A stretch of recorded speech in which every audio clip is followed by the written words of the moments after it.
조갑제 TV 시청자 여러분 안녕하십니까. 2022년 12월 31일 오후 1시입니다.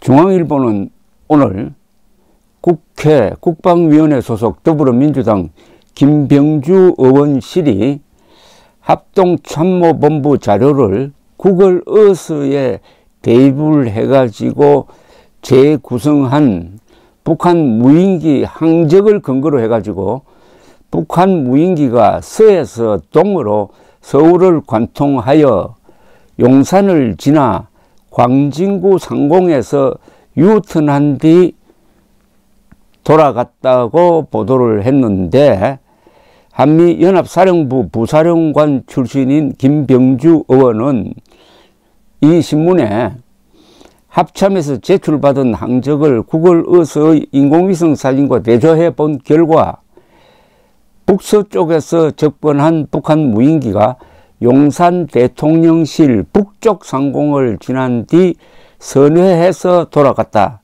이는 처음부터 대통령실 일대를 목표점으로 삼고 내려왔음을 의미하는 것이라고 밝혔습니다. 김병주 의원은 그러면서 무인기가 대통령실 상공에 설정된 비행금지구역 외곽을 고도 3km 정도로 비행했고, 그 사이 대통령실 일대와 서울 시내 고층 건물의 옥상시설 등을 촬영했을 것으로 보인다고 분석했습니다. 김병주 의원의 주장과 이를 전한 중앙일보 보도를 요약을 하면은 북한 무인기가 용산 상공을 지나갔다는 겁니다.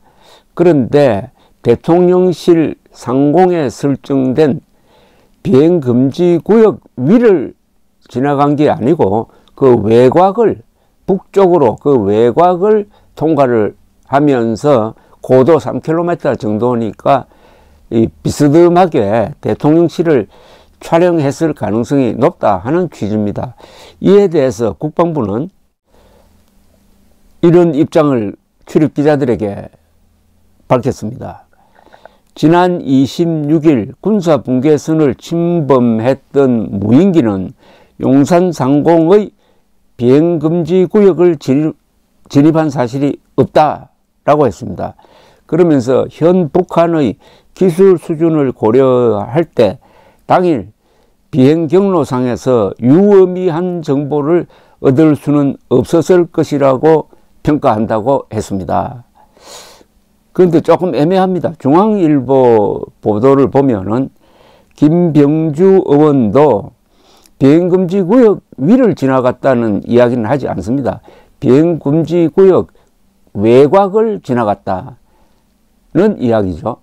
그런데 외곽을 지나가더라도 3km 고도를 가지면은 대통령실 일대를 촬영을 할 수 있다 하는 취지인데, 이 국방부의 해명은 마치 김병주 그리고 중앙일보가 비행금지 구역 위를 지나갔다고 주장하는 것처럼 상정을 하고, 지난 26일 군사분계선을 침범했던 무인기는 용산 상공의 비행금지 구역을 진입한 사실이 없다라고 해명을 했는데, 이거는 반박이라고 보기는 힘들고, 비행금지 구역을 지나지는 않았지만 용산 상공을 지나면서 대통령실을 촬영했을 가능성을 여지를 남겨둔 겁니다.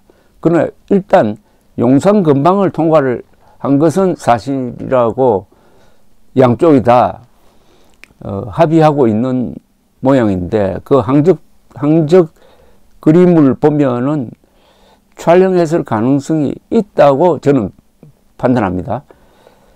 그러니까 국방부가 너무 단정적으로 용산 대통령실을 촬영하지 못했다라고 하는 것은 조금 위험하지 않느냐 하는 생각이 듭니다. 만약 북한이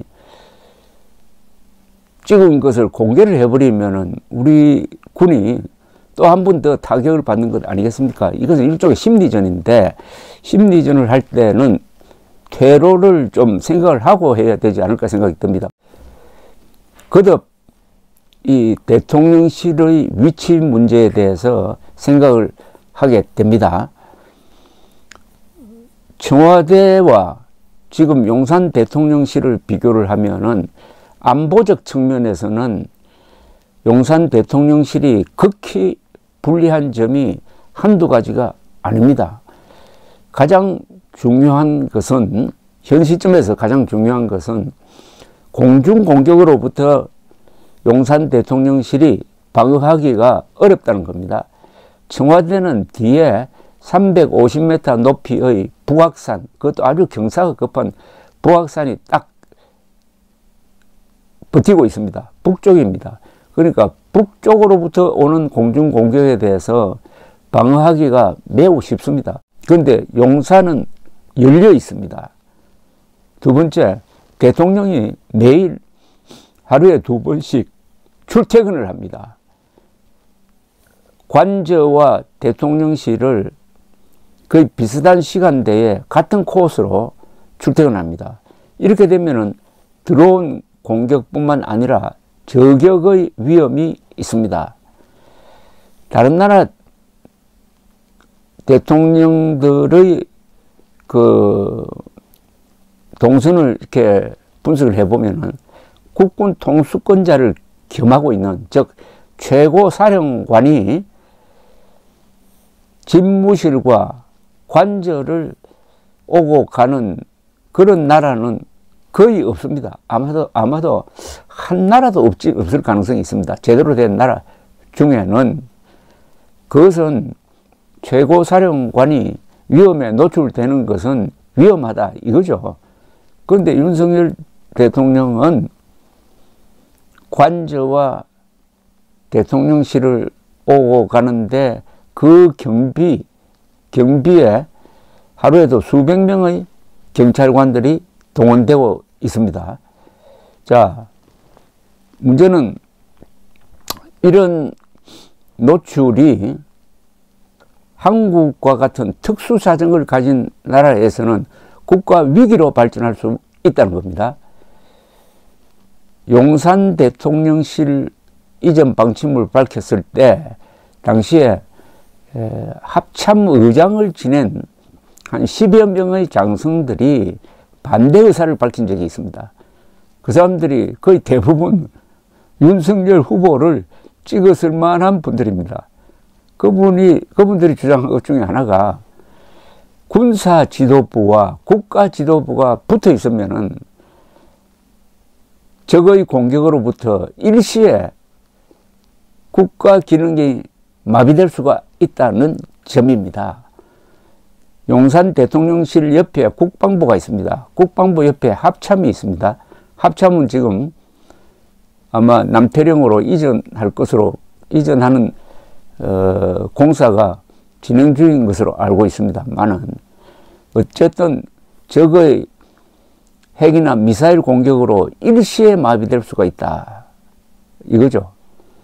이런저런 고려를 한다면은 이 용산 대통령실의 미래에 대해서는 아주 열린 마음으로 여야를 떠나서 오로지 국가 안보의 핵심인 최고사령관의 안전 문제를 놓고 진지한 고민이 있어야 된다고 생각합니다. 그렇다면 첫째 방안은 용산 북원에 나라의 수준에 체면에 맞는 제대로 된 대통령궁을 신축하는 겁니다. 그리고 그 신축된 대통령궁에는 관저 기능을 포함시켜서 출퇴근하지 않도록 만드는 겁니다. 이렇게 하려면 조 단위의 예산이 들 것입니다. 여기에 지금 야당이 과연 동의해 주겠느냐 하는 문제가 있습니다. 그리고 국민 여론의 문제가 있습니다. 두 번째는 지금식으로 계속 가는 겁니다. 그랬을 때 이 무슨 구청 건물 수준도 안 되는 저런 대통령실에서 계속 근무하는 한국의 대통령은 윤석열 대통령이 믿는 바 공간이 의식을 지배한다는 게 맞다면 한국 대통령은 초라한 모습으로 막 굳어지고 말 것이라는 생각이 듭니다. 이것은 국가 체면의 문제입니다. 또 다른 방법은 청와대로 돌아가는 겁니다. 이미 반은 돌아갔어요. 왜냐하면 영빈관을 계속 사용하고 있습니다. 청와대 영빈관을. 그렇다면은 돌아가면서 거기에 아직 넓은 여지가 있으니까 근사한 집무동을 하나 새로 만들어 가지고 청와대의 기능을 원활하게 만든 일종의 리노베이션을 한 다음에 돌아가면 어떻겠느냐. 어쨌든 세 가지 선택지 중에서 뭐 딱 국민들의 박수가 나올 만한 것은 없다고 생각합니다. 어차피 욕을 먹게 생겼습니다. 그렇더라도 이 대통령실의 위치는 수도의 위치처럼 그 나라의 정통성과 정체성과 그리고 국민들의 심리에 미치는 바가 그 영향이 지대합니다. 윤석열 대통령도 용산 대통령실 이름을 지금까지 짓지 않는 걸로 봐서 여기에 계속 있을 수는 없겠다 하는 문제의식을 가지고 있다고 봅니다. 감사합니다.